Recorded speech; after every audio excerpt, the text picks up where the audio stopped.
Hi! இன்னைக்கு நம்ம ப்ரோக்கோலியும், ராஜ்மாவையும் வச்சு ஹெல்த்தியான ஒரு கட்லெட் எப்படி பண்ணுறதுன்னு பார்க்கலாமா? நீங்கள் ப்ரோக்கோலியை இந்த மாதிரி செஞ்சு கொடுத்தீங்கன்னா குழந்தைங்க ரொம்ப விரும்பி சாப்பிடுவாங்க. இப்போது எப்படி பண்ணுறதுன்னு பார்க்கலாமா?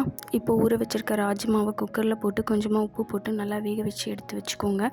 ப்ரோக்கோலியை நல்லா பொடுசாக கட் பண்ணி சாப்பரில் போட்டு நல்லா சாப் பண்ணி எடுத்துக்கோங்க. உங்கள்கிட்ட சாப்பர் இல்லை அப்படின்னா நீங்கள் மிக்சியில் கூட ஒரு பிளெண்ட் பண்ணி எடுத்துக்கலாம். இதேமாரியே உங்கள்கிட்ட என்ன வெஜிடபிள்ஸ் இருக்கோ நீங்கள் ஆட் பண்ணிக்கலாம். கேரட், பீட்ரூட் எது வேணால் ஆட் பண்ணிக்கலாம். என்கிட்ட இன்றைக்கி ஸ்வீட் கார்ன் இருந்தது, அதையும் நான் இதே மாதிரி சாப்பரில் போட்டு நல்லா சாப் பண்ணி எடுத்துக்கிட்டேன்.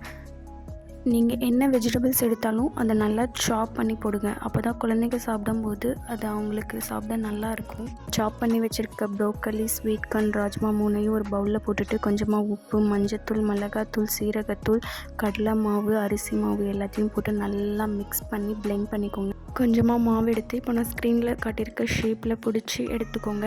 இப்போது தோசை தவாவில் ஆயில் அப்ளை பண்ணிட்டு நம்ம ரெடி பண்ணி வச்சுருக்க கட்லெட் எல்லாத்தையும் அதில் போட்டு டபுள் சைடும் நல்லா கோல்டன் ப்ரௌன் ஆகிற அளவுக்கு ரோஸ்ட் பண்ணி எடுத்தீங்க அப்படின்னா சூப்பரான கட்லெட் ரெடி.